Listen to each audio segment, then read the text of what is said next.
Hey everybody, tonight's video is called They Seek a Sign, and tonight we continue our skip through study in the Gospel of the Gospel according to Matthew, where we're going to be looking at the Pharisees and the Sadducees seek a sign, and we're going to look at Jesus withdrawing himself. And so we're going to be in chapter 16, verse 1 through 12 for today's focus, and you can even see the alike stories of these by the Apostle Mark in Mark chapter 8. So Matthew 16 verse 1 opens up. Then the Pharisees and the Sadducees came and tested him, asked what he would show them a sign from heaven. So this time Jesus goes on to rebuke them for being so concerned with the heavenly signs that they couldn't even interpret the signs of all the times around them. And then he referred to them the sign of the prophet Jonah, as in Matthew chapter 12. And their problem wasn't a lack of evidence, but a lack of willingness to accept its significance. And the Pharisees and the Sadducees were long-standing enemies, but we see that when it came to Jesus, they united as one when they saw him, because they saw Jesus as a serious threat. And I kind of like to think of the Sadducees and Pharisees as kind of like the Blood and Crips in a way, if you want to think of it in gang terminology. They're enemies, but somebody comes in and tries to take, the platform from them, they're going to team up and go after them. So Jesus did many signs, but they remained unconvinced. In verse 2 through 4 says, he answered and said to them, when it is evening, you say, it will be fair weather, for the sky is red. And in the morning, it will be foul weather today, for the sky is red and threatening. Hypocrites! You know how to discern the face of the sky, but you cannot discern the signs of the times. A wicked and adulterous generation seeks after a sign, and no sign shall be given to it, except is the sign of the prophet Jonah, as he left and departed them. And so, as primitive as their method of predicting the weather was, their ability to discern spiritual matters was worse. And I don't know what their accuracy for predicting the weather was. I know today, even with all the technology and all the models that we use, the weather people, it's one of the jobs where you don't need to do your job right, and you can keep your job, because it's all predicting.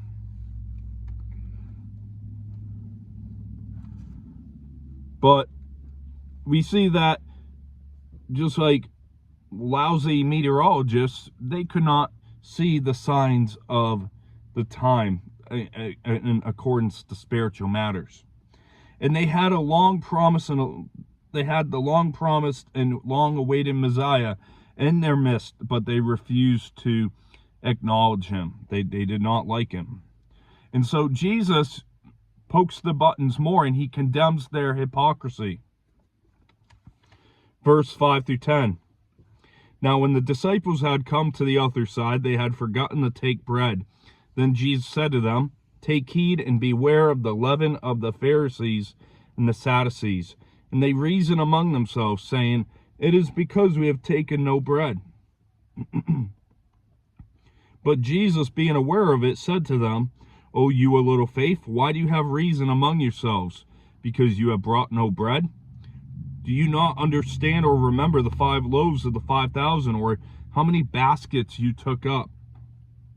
Nor the 7 loaves of the 4,000, and how many large baskets you took up? How is it you do not understand that I did not speak to you concerning bread, but to be aware of the leaven of the Pharisees and the Sadducees? So I did jump one verse ahead, and we'll come back to verse 11. But I want to focus in here real quick on verse 6 here. It says, then Jesus said to them, take heed and beware of the leaven of the Pharisees and the Sadducees. So when Jesus warned of this dangerous influence, the disciples thought he was talking about bread. And again, he reminded them of the fact that the Lord provided plenty of bread so they didn't need the bread of the Pharisees were offering. And how soon they forgot the miracles, how soon they forgot Jesus with 5 loaves of bread and 2 fish feeding the multitudes. And before the Exodus and the annual celebration, before remembering the Exodus and the annual celebration of Passover and the Feast of Unleavened Bread, the Jewish people are to remove from their homes all baked goods containing yeast, as seen in Exodus 12, verse 15 through 19. Therefore, yeast and leaven often symbolizes that which defiles, as seen in the law, Leviticus chapter 2, verse 11, and Leviticus 6:17, as it does here. And the disciples did not understand Jesus at all here. And they did not understand that Jesus was using leaven as a metaphor. In verse 11 and 12, how is it you do not understand that I did not speak to you concerning bread, but to be aware of the leaven of the Pharisees and the Sadducees? Then they understood that he did not tell them to beware of the leaven of bread, but of the doctrine of the Pharisees and the Sadducees. So, as we can see, if you study the Gospels in depth, Jesus often used parables when he spoke. But the disciples think he's speaking literally here. And the leaven of the Pharisees was their doctrine. And Dr. Luke, in Luke chapter 12, verse 1, also says their leaven was their hypocrisy. And they were so concerned with the externals and the ceremonies and the way that things appeared and not actually matters of the heart. They cared about the outside look, not the inside. And Jesus rebukes them many times for their hypocrisy again and again. And Jesus impressed the importance of being on guard against false teaching, especially that in the service of religious hypocrisy. So to wrap up our study for tonight, we look at the warnings against the Sadducees and the Pharisees as they sought a sign from Jesus.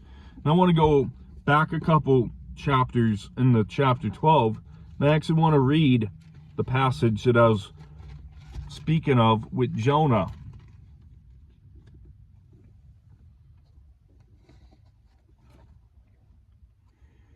Matthew chapter 12, verse 38 through 41.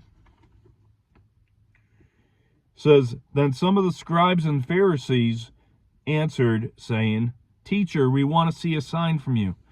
But he answered and said to them, an evil and adulterous generation seeks after a sign, and no sign will be given to it except the sign of the prophet Jonah.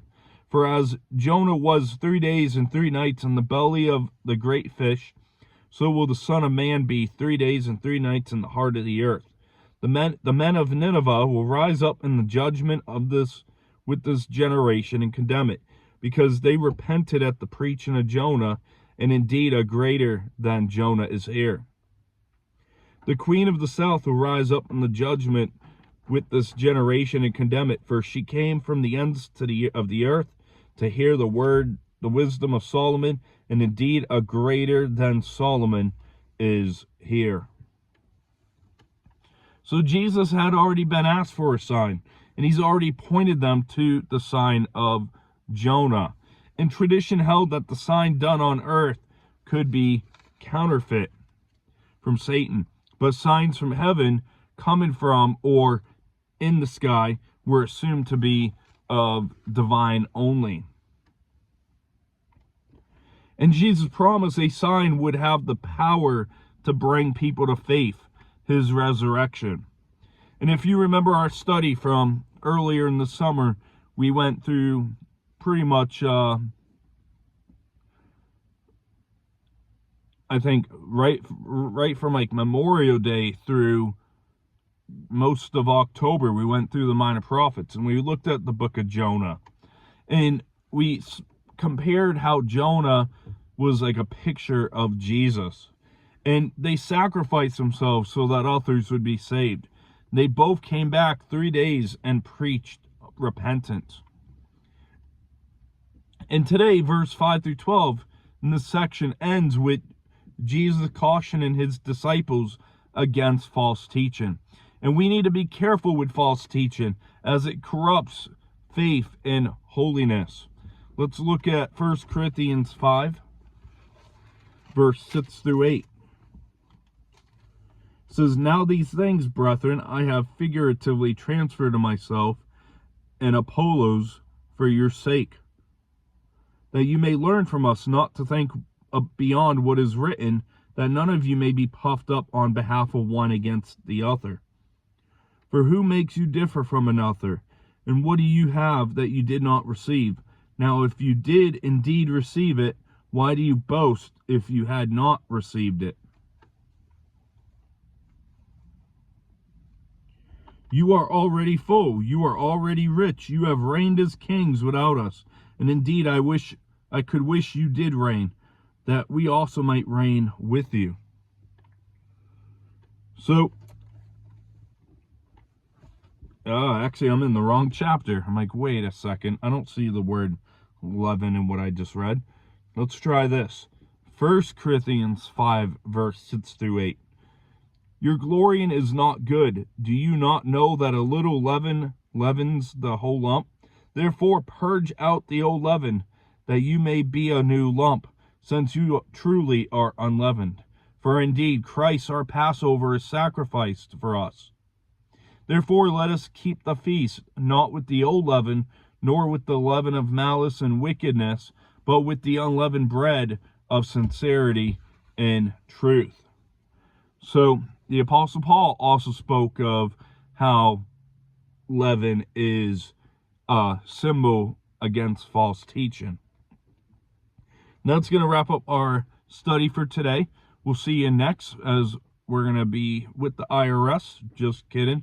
But we're going to be looking at Matthew chapter 17 of Jesus paying the temple tax. So I hope you have a great rest of your evening. God bless, and I'll let you know when the next study will be.